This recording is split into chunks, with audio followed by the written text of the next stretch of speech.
ಒಳ್ಳೆಯ ದಿನಗಳು ನಿಮ್ಮ ಎದುರಿಗೆ. ಈ ಸಮಯ ಬಿಟ್ಕೊಡಬೇಡಿ. ಕರ್ಕಾಟಕ ರಾಶಿಯ ಮೇ ತಿಂಗಳ ಭವಿಷ್ಯ 2026 ಅಂಜನದ ಶಾಸ್ತ್ರದ ಮೂಲಕ ಏನೇನು ಶುಭ ಫಲಗಳಿದೆ ಅನ್ನೋದನ್ನು ಈ ವಿಡಿಯೋದಲ್ಲಿ ನಾನು ನಿಮಗೆ ತಿಳಿಸ್ಕೊಡ್ತೀನಿ. ಈ ವಿಡಿಯೋ ನಿಮಗೆ ಇಷ್ಟ ಆಗಿದ್ದರೆ ಲೈಕ್ ಮಾಡಿ, ಶೇರ್ ಮಾಡಿ ಹಾಗೂ ನಮ್ಮ ಯೂಟ್ಯೂಬ್ ಚಾನಲನ್ನು ಸಬ್ಸ್ಕ್ರೈಬ್ ಮಾಡಿ ಮತ್ತು ಈ ಒಂದು ವಿಡಿಯೋನ ತಮ್ಮ ಸ್ನೇಹಿತರೊಟ್ಟಿಗೂ ಕೂಡ ಹಂಚಿಕೊಳ್ಳಿ. ನೋಡಿ, ವಿಶೇಷವಾಗಿ ಈ ಒಂದು ತಿಂಗಳಿನಲ್ಲಿ ನೀವು ಸಾಕ್ಷಾತ್ ಹನುಮಂತನನ್ನು ಆರಾಧನೆಯನ್ನು ಮಾಡಿದ್ರೆ ನಿಮ್ಮ ಎಲ್ಲ ಕಷ್ಟ ಕಾರ್ಪಣ್ಯಗಳು ಕೂಡ ನಿವಾರಣೆ ಆಗುತ್ತೆ. ಜೈ ಶ್ರೀರಾಮ್ ಎಂದು ಕಮೆಂಟ್ ಮಾಡಿ. ಈ ತಿಂಗಳು ಪೂರ್ತಿ ನಿಮಗೆ ಶುಭ ಸುದ್ದಿಯನ್ನು ಕೇಳುತ್ತೀರಾ. ಈ ವಿಡಿಯೋನ ಅಂಜನಾ ಶಾಸ್ತ್ರದ ಮೂಲಕ ಫೋನಿನ ಮೂಲಕ ಪರಿಹಾರ, ಯಾವುದೇ ಸಮಸ್ಯೆಗೆ 3 ದಿನದಲ್ಲಿ ಪರಿಹಾರ. ಒಳ್ಳೆಯದಾಗಲಿ. ಸಂಪೂರ್ಣವಾಗಿ ನೋಡಿ ಮತ್ತು ಲೈಕನ್ನು ಕೊಡಿ. ನೋಡಿ, ವಿಶೇಷವಾಗಿ ನಿಮ್ಮ ಒಂದು ಗುಣಲಕ್ಷಣ ಹೇಗಿರುತ್ತಪ್ಪ ಅಂತ ಹೇಳಿದಾಗ, ನೋಡಿ, ಅತಿಯಾದಂಥ ಅನುಮಾನ ಪಡೋದು. ಯಾಕೆಂದರೆ ನಿಮ್ಮಲ್ಲೇ ನಿಮಗೆ ಅನುಮಾನ, ಯಾಕೆಂದರೆ ನಾನು ಈ ಕೆಲಸ ಮಾಡ್ತೀನೋ ಇಲ್ವೋ, ಇದರಿಂದ ಇದು ನನ್ನ ಕೈಯಿಂದ ಆಗುತ್ತಾ ಇಲ್ವೋ ಅನ್ನುವಂಥದ್ದು ಅನುಮಾನಗಳು ನಿಮ್ಮ ಮನಸ್ಸಿನಲ್ಲಿ ಆತಂಕವೂ ಕೂಡ ಹೆಚ್ಚಾಗುವಂತಹ ಸಾಧ್ಯತೆಯೂ ಕೂಡ ಇದೆ. ಒಂದು ಕಡೆ ಭಯನೂ ಕೂಡ ಹೆಚ್ಚಾಗಿರುತ್ತೆ. ಜೀವನದಲ್ಲಿ ಎಲ್ಲಿ ಸೋತು ಬಿಡ್ತೀನೋ ಅನ್ನುವಂಥದ್ದು ಹೆಚ್ಚಾಗಿರ್ತದೆ ಮತ್ತು ಹಳೆಯ ನೆನಪುಗಳು ಆವಾಗವಾಗ ನಿಮ್ಮನ್ನು ಕಾಡ್ತಾ ಇರುತ್ತೆ ಮತ್ತು ಬರೇ ಫೇಲ್ಯೂರ್ಸ್ಗಳ ಬಗ್ಗೆನೇ ಬಹಳಷ್ಟು ಆಲೋಚನೆಗಳನ್ನು ಮಾಡ್ತಾ ಇರ್ತೀರ. ಮತ್ತು ಇನ್ನೊಂದೇನಪ್ಪ ಅಂತ ಹೇಳಿದ್ರೆ, ಯಾರಾದರೂ ಒಂಚೂರು ಆಸೆ ತೋರಿಸ್ಬಿಟ್ರೆ ಭಾಳಷ್ಟು ಅವ್ರ ವಿರುದ್ಧ ಅವ್ರು ಹೇಳುವಂಥ ರೀತಿ ಭಾವನೆಗೆ ನೀವು ಹಿಪ್ನೋಸೈಸ್ ಆಗಿಬಿಡ್ತೀರ, ಅಂದರೆ ಅವರಿಗೆ ಆಕರ್ಷಣೆ ಆಗಿಬಿಡ್ತೀರ, ಹಿಪ್ನಾಟಿಸಮ್ ಆಗಿಬಿಡ್ತೀರ ಅನ್ನುವಂಥ ಒಂದು ಸಂದರ್ಭಗಳು ಕೂಡ ಬರುವಂತಹ ಸಾಧ್ಯತೆ ಕೂಡ ಇದೆ. ಅದು ನಿಮ್ಮ ಮನಸ್ಥಿತಿಯು ಕೂಡ ಅದೇ ರೀತಿಯಲ್ಲಿ ಕೂಡ ಇರುತ್ತೆ. ಆದಷ್ಟು ನಿಮ್ಮ ಮನಸ್ಸನ್ನು ಎಷ್ಟು ಗಟ್ಟಿಯಿಂದ, ಎಷ್ಟು ತಾಳ್ಮೆಯಿಂದ ಈ ತಿಂಗಳಿನಲ್ಲಿ ನೀವು ಇರ್ತೀರೋ ಅಷ್ಟೇ ಪ್ರಮಾಣದಲ್ಲಿ ನಿಮಗೆ ಅದೃಷ್ಟ ಫಲಗಳು ಬರುವಂಥ ಸಾಧ್ಯತೆಯು ಕೂಡ ಇದೆ. ಅದರಲ್ಲೂ ಕೂಡ ವಿಶೇಷವಾಗಿ ನಿಮ್ಮ ಒಂದು ಉದ್ಯೋಗ ಕ್ಷೇತ್ರದಲ್ಲಿ ನೋಡಿ, ಉದ್ಯೋಗ ಕ್ಷೇತ್ರದಲ್ಲಿ ವಿಶೇಷವಾಗಿ ಪೊಲೀಸ್ ಅಧಿಕಾರಿಗಳಿಗೆ ಮತ್ತು ದಕ್ಷ ಅಧಿಕಾರಿಗಳಿಗೆ ಮತ್ತು ಸರ್ಕಾರಿ ವಲಯದಲ್ಲಿ ಇರ್ತಕ್ಕಂಥವರಿಗೆ ಈ ಒಂದು ತಿಂಗಳಿನಲ್ಲಿ ಸ್ವಲ್ಪ ಗೌರವವೂ ಕೂಡ ಹೆಚ್ಚಾಗುವಂತಹ ಸಾಧ್ಯತೆಯೂ ಕೂಡ ಇದೆ. ಏಕೆಂದರೆ ಸರ್ಕಾರಿ ವಲಯದಲ್ಲಿ ನಿಮಗೆ ಬಹಳಷ್ಟು ದಕ್ಷ ಅಧಿಕಾರಿಗಳು, ಭಾಳಷ್ಟು ಪ್ರಾಂಪ್ಟ್ ಆಗಿರ್ತೀರ. 1 ರೂಪಾಯಿನೂ ಕೂಡ ಲಂಚ ಮುಟ್ಟಿರೋದಿಲ್ಲ ಜೀವನದಲ್ಲಿ. ಅಂಥವರಿಗೆ ಸರ್ಕಾರದ ವತಿಯಿಂದಲೇ ನಿಮಗೆ ಒಂದು ನಿಮ್ಮ ಕೆಲಸದಲ್ಲಿ ಸ್ವಲ್ಪ ದೊಡ್ಡ ಪ್ರಮಾಣದಲ್ಲಿ ಪ್ರಮೋಷನ್ ಸಿಗುವಂತಹ ಸಾಧ್ಯತೆ ಇದೆ. ಕೆಲಸದಲ್ಲಿ ಯಶಸ್ಸು ಗಳಿಸುವಂತಹ ಸಾಧ್ಯತೆ ಇದೆ. ಇನ್ನು ಶಿಕ್ಷಕರಿಗೆ, ಪ್ರೊಫೆಸರ್ಗಳಿಗೆ, ಇವರಿಗೆ ಈ ಒಂದು ತಿಂಗಳಿನಲ್ಲಿ ಉತ್ತಮವಾದಂಥ ಲಾಭದಾಯಕವಾಗಿ ಇದೆ ಅನ್ನೋದನ್ನು ಇಲ್ಲಿ ಫಲಾನುಫಲಗಳು ಹೇಳ್ತಾ ಇರ್ತಕ್ಕಂಥದ್ದು.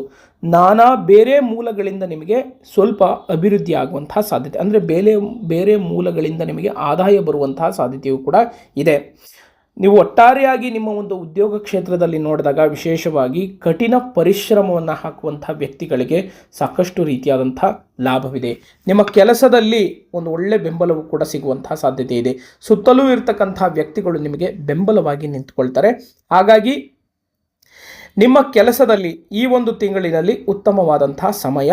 ಈ ಸಮಯವನ್ನು ವ್ಯರ್ಥವನ್ನು ಮಾಡಿಕೊಳ್ಳಿಕ್ಕೆ ಹೋಗಬೇಡಿ. ಹೊಸ ಅವಕಾಶಗಳು ಬರುವಂತಹ ಸಾಧ್ಯತೆಯೂ ಕೂಡ ಇದೆ. ಅದೊಂದು IT ಸೆಕ್ಟರ್ನಲ್ಲಿ ಇರ್ತಕ್ಕಂಥವ್ರು ಆಗಿರ್ಬೋದು ಅಥವಾ ವಾಣಿಜ್ಯ ಕ್ಷೇತ್ರದಲ್ಲಿ ಇರ್ತಕ್ಕಂಥವರಿಗೆ ಆಗಿರಬಹುದು. ಅಂಥವರಿಗೆ ವಿಶೇಷವಾದಂಥ ಒಂದು ಲಾಭವನ್ನು ಕಾಣುವಂಥ ಸಾಧ್ಯತೆಯೂ ಕೂಡ ಇದೆ ಅನ್ನೋದನ್ನು ಇಲ್ಲಿ ಫಲಾನುಫಲಗಳು ಹೇಳ್ತಾ ಇರ್ತಕ್ಕಂಥದ್ದು. ಇನ್ನು ಹಣಕಾಸು ನೋಡಿ, ಹಣಕಾಸಿನಲ್ಲಿ ಸ್ವಲ್ಪ ಎಚ್ಚರಿಕೆಯನ್ನು ವಹಿಸಬೇಕು. ಯಾಕೆಂತ ಹೇಳಿದ್ರೆ ಸಣ್ಣ ಪುಟ್ಟ ಸಾಲಗಳಾಗುವಂಥ ಸಾಧ್ಯತೆ ಕೂಡ ಇದೆ. ಹಾಗಾಗಿ ನಿಮ್ಮ ಖರೀದಿಯೇ ಎಷ್ಟಿದೆ, ನಿಮ್ಮ ವರಮಾನ ಏನಿದೆ, ಅದರ ತಕ್ಕಂತೆ ನೀವು ಖರ್ಚುಗಳನ್ನು ಮಾಡ್ತಾ ಹೋದರೆ ನಿಮಗೆ ಬಹಳಷ್ಟು ಉತ್ತಮ.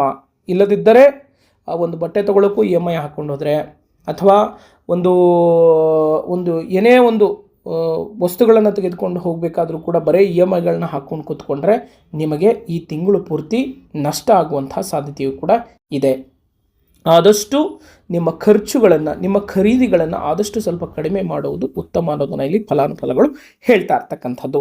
ಇನ್ನು ನಿಮ್ಮ ಒಂದು ವ್ಯಾಪಾರಿಗಳಿಗೆ ನೋಡಿ, ವ್ಯಾಪಾರಸ್ಥರಿಗೆ ವಿಶೇಷವಾಗಿ ಬಿಲ್ಡಿಂಗ್ ಇಂಟೀರಿಯರ್ಸ್ಗಳನ್ನು ಮಾಡುವಂಥವರಿಗೆ, ರಿಯಲ್ ಎಸ್ಟೇಟ್ ಉದ್ಯಮಿದಾರರಿಗೆ ಮತ್ತು ಮ್ಯಾನುಫ್ಯಾಕ್ಚರಿಂಗ್ ಮಾಡುವಂಥ ವ್ಯಾಪಾರಸ್ಥರಿಗೆ ಅಥವಾ ಉದ್ಯಮಿಗಳಿಗೆ ಅವರಿಗೆ ಜಾಕ್ಪಾಟ್ ಅಂತ ಹೇಳಿದ್ರು ಕೂಡ ತಪ್ಪಾಗಲಿಕ್ಕಿಲ್ಲ. ಅದಕ್ಕೆ ನಾನು ಆವಾಗಲೇ ಹೇಳಿದಂಗೆ ಈ ಸಮಯವನ್ನು ಬಿಟ್ಕೊಡ್ಬೇಡಿ, ಯಾರಿಗೂ ಕೂಡ ಬಿಟ್ಕೊಡ್ಬೇಡಿ.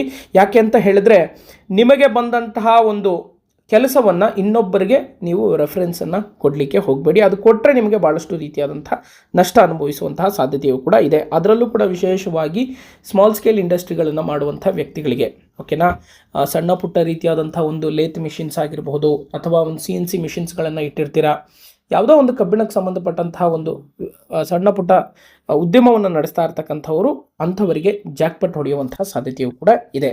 ಇನ್ನು ಕೃಷಿಯಲ್ಲೂ ಕೂಡ ಸಾಕಷ್ಟು ರೀತಿಯಾದಂತಹ ಲಾಭವಿದೆ ಮತ್ತು ಪಾಲುದಾರಿಕೆ ವ್ಯವಹಾರ ಮಾಡುವವರಿಗೆ ಉತ್ತಮವಾದಂಥ ಪ್ರಗತಿಯನ್ನು ಕಂಡುಬರುವಂತಹ ಸಾಧ್ಯತೆಯೂ ಕೂಡ ಇದೆ ಅನ್ನೋದನ್ನ ಇಲ್ಲಿ ಫಲಾನುಫಲಗಳು ಹೇಳ್ತಾ ಇರ್ತಕ್ಕಂಥದ್ದು. ಇನ್ನು ಮುಂದಿನ ವಿಚಾರಧಾರೆಯನ್ನು ನೋಡಿದಾಗ ವಿಶೇಷವಾಗಿ ಕುಟುಂಬದಲ್ಲಿ ನೋಡಿ, ಕುಟುಂಬದಲ್ಲಿ ನಿಮ್ಮ ಮನೆಯಲ್ಲಿ ಅವಿವಾಹಿತರಿಗೆ ವಿವಾಹ ಸಂಬಂಧಗಳು, ಮಾತುಕತೆಗಳು ಜಯ ಸಿಗಲಿದೆ. ಅಂದರೆ ಶುಭ ಕಾರ್ಯಗಳು ನಡೆಯುವಂತಹ ಸಾಧ್ಯತೆಯೂ ಕೂಡ ಇದೆ. ಅಂದರೆ ಯಾರ್ಯಾರು ಮದುವೆ ಆಗಿರೋದಿಲ್ಲ ಅಂಥವರಿಗೆ ಶುಭ ವಿವಾಹ ಯೋಗ ಕೂಡಿಕೊಂಡು ಬರುವಂತಹ ಸಾಧ್ಯತೆ ಇದೆ. ಅಂದರೆ ನಿಮ್ಮ ತಕ್ಕನಂಗೆ ಅವರು ಸಿಗ್ತಾರೆ. ಅಂದರೆ ನಿಮ್ಮ ವರಮಾನಕ್ಕೆ ಹೇಗಿದ್ದಾರೆ, ನಿಮ್ಮ ಲೆವೆಲ್ಗೆ ಹೇಗಿದ್ದಾರೆ, ನಿಮ್ಮ ಸ್ಟೇಟಸ್ಗೆ ತಕ್ಕಂತೆ ನಿಮಗೆ ಉತ್ತಮವಾದಂಥ ಒಂದು ಸಂಬಂಧ ಕೂಡಿಕೊಂಡು ಬರುವಂತಹ ಸಾಧ್ಯತೆ ಇದೆ. ಇದರಿಂದ ಬರೀ ಶುಭ ಸುದ್ದಿಗಳನ್ನೇ ಕೇಳುವಂತಹ ಸಾಧ್ಯತೆಯೂ ಕೂಡ ಇದೆ. ಮನೆಯ ವಾತಾವರಣವು ಕೂಡ ಸಂತೋಷದಾಯಕವಾಗಿ ಇರುತ್ತದೆ ಮತ್ತು ಸ್ವಲ್ಪ ದಾಯಾದಿಗಳು ಮತ್ತು ಸಂಬಂಧಿಕರ ಜೊತೆ ಕಲಹವಾಗುವಂಥ ಸಾಧ್ಯತೆ ಇದೆ. ಸ್ವಲ್ಪ ಆದಷ್ಟು ಎಚ್ಚರಿಕೆಯನ್ನು ವಹಿಸಿದರೆ ಒಳ್ಳೆಯದು. ಮತ್ತು ಮನೆಯ ಹೆಣ್ಣು ಮಕ್ಕಳು, ನಿಮಗೇನಾದರೂ ಹೆಣ್ಣು ಮಕ್ಕಳಿದ್ರೆ ಸ್ವಲ್ಪ ಮಾನಸಿಕವಾಗಿ ಕಿರಿಕಿರಿ ಮತ್ತು ಒತ್ತಡವನ್ನು ಅನುಭವಿಸುವಂತಹ ಸಾಧ್ಯತೆ ಇದೆ. ಹೆಣ್ಮಕ್ಳು ಏನಾದರೂ ಇದ್ದರೆ ಸ್ವಲ್ಪ ಭಾಳಷ್ಟು ಕಿರಿಕಿರಿ ಮಾಡೋದು, ಮಾನಸಿಕ ಒತ್ತಡ ಹೇರುವಂತಹ ಸಾಧ್ಯತೆ ಇದೆ.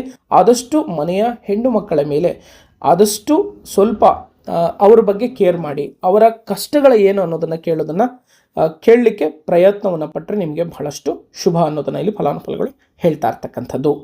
ಇನ್ನು ಮುಂದಿನ ವಿಚಾರಧಾರೆಯನ್ನು ನೋಡಿದಾಗ ವಿಶೇಷವಾಗಿ ನಿಮ್ಮ ಪ್ರೇಮ ಜೀವನದಲ್ಲಿ ನೋಡಿ, ಪ್ರೇಮ ಜೀವನದಲ್ಲಿ ಸ್ವಲ್ಪ ಒಂದು ಸಮತೋಲನ ಅನ್ನೋದು ಇರುತ್ತೆ. ಯಾಕೆಂದರೆ ಈ ಕಡೆ ಏರಿಳಿತಗಳು ಇರುತ್ತೆ, ಈ ಕಡೆ ಜಗಳನೂ ಇರಲ್ಲ, ಈ ಕಡೆ ಪ್ರೀತಿನೂ ಇರಲ್ಲ, ಈ ಕಡೆ ತಿರ್ಗಾ ಜಗಳಾಡಿ ತಿರ್ಗಾ ಒಂದಾಗುವಂಥ ಒಂದು ಬಾಂಧವ್ಯ ಇರುತ್ತೆ. ಲವ್ ಲೈಫ್ನಲ್ಲಿ ಯಾವುದೇ ರೀತಿಯಾದಂತಹ ತೊಂದರೆ ಇಲ್ಲ. ಲವ್ ಲೈಫ್ನಲ್ಲಿ ಬಹಳಷ್ಟು ಚೆನ್ನಾಗಿರ್ತೀರ. ಮತ್ತು ಮೂರನೇ ವ್ಯಕ್ತಿಗಳಿಗೆ ನಿಮ್ಮ ಸೀಕ್ರೆಟ್ಸ್ಗಳನ್ನು ಹೇಳಿಕೊಳ್ಳಿಕ್ಕೆ ಹೋಗಬೇಡಿ. ಹೇಳಿಕೊಂಡ್ರೆ ನಿಮ್ಮ ಲವ್ ಲೈಫ್ಗೆ ಕಷ್ಟಗಳು ಬರುವಂತಹ ಸಾಧ್ಯತೆಯೂ ಕೂಡ ಇದೆ. ಇನ್ನು ಆರೋಗ್ಯದಲ್ಲಿ ನೋಡಿ, ಆರೋಗ್ಯದಲ್ಲಿ ತಿಂಗಳ ಪ್ರಾರಂಭದಲ್ಲಿ ಯಾವುದೇ ರೀತಿಯಾದಂತಹ ತೊಂದರೆ ಇರೋದಿಲ್ಲ. ತಿಂಗಳ ಮಧ್ಯದ ಆದ ನಂತರ ಅಂದರೆ 15ನೇ ತಾರೀಕಿನ ನಂತರ ಕಿವಿ ಹಾಗೂ ಮೂಗಿಗೆ ಮತ್ತು ಗಂಟಲಿಗೆ ಸಂಬಂಧಪಟ್ಟಂತಹ ಸಣ್ಣ ಪುಟ್ಟ ತೊಂದರೆಗಳು ಕಾಣಿಸಿಕೊಳ್ಳುವಂತಹ ಸಾಧ್ಯತೆಯೂ ಕೂಡ ಇದೆ. ಆದಷ್ಟು ಸ್ವಲ್ಪ ಆರೋಗ್ಯದ ಮೇಲೆ ಸಣ್ಣ ಪುಟ್ಟ ಅಂತ ಹೇಳಿ ಅದಕ್ಕೆ ಅಲಹಾಸೀನತೆ ಅಥವಾ ಉದಾಸೀನತೆಯನ್ನು ತೋರಲಿಕ್ಕೆ ಹೋಗ್ಬಿಡಿ. ಉದಾಸೀನತೆಯನ್ನು ತೋರಿದ್ರೆ ನಿಮಗೆ ಅದು ಸ್ವಲ್ಪ ಸಣ್ಣದಿರ್ತಕ್ಕಂತಹ ಗಾಯ ದೊಡ್ಡ ಪ್ರಮಾಣದಲ್ಲಿ ಹೋಗುವಂತಹ ಸಾಧ್ಯತೆಯೂ ಕೂಡ ಇದೆ. ಆದಷ್ಟು ಜಾಗೃತರಾಗಿದ್ದರೆ ನಿಮಗೆ ಭಾಳಷ್ಟು ಒಳ್ಳೆಯದು. ಇಷ್ಟು ಕರ್ಕಾಟಕ ರಾಶಿಯ ಮೇ ತಿಂಗಳ ಭವಿಷ್ಯ ಅಂಜನದ ಶಾಸ್ತ್ರದ ಮೂಲಕ ನಾನು ನಿಮಗೆ ತಿಳಿಸ್ಕೊಟ್ಟಿದ್ದೀನಿ. ನೋಡಿ, ನಿಮ್ಮ ಜೀವನದ ಯಾವುದೇ ಗುಪ್ತ ಘೋರ ನಿಗೂಢ ಸಮಸ್ಯೆ ಇದ್ದರೆ ನನ್ನ ನಂಬರ್ಗೆ ನೀವು ಕರೆಯನ್ನು ಮಾಡ್ಬೋದು. ಆದಷ್ಟು ಈ ಒಂದು ತಿಂಗಳಿನಲ್ಲಿ ನೀವು ವಿಶೇಷವಾಗಿ ಸಾಕ್ಷಾತ್ ಹನುಮಂತನಿಗೆ ಆರಾಧನೆಯನ್ನು ಮಾಡಿದರೆ ನಿಮ್ಮ ಎಲ್ಲ ಕಷ್ಟ ಕಾರ್ಪಣ್ಯಗಳು ಕೂಡ ನಿವಾರಣೆ ಆಗುತ್ತೆ. ಜೈ ಶ್ರೀರಾಮ್ ಎಂದು ಕಮೆಂಟ್ ಮಾಡಿ. ಈ ತಿಂಗಳು ಪೂರ್ತಿ ನೀವು ಶುಭ ಸುದ್ದಿಯನ್ನು ಕೇಳ್ತೀರಾ. ಒಳ್ಳೆಯದಾಗಲಿ. ಹರಿ ಓಂ.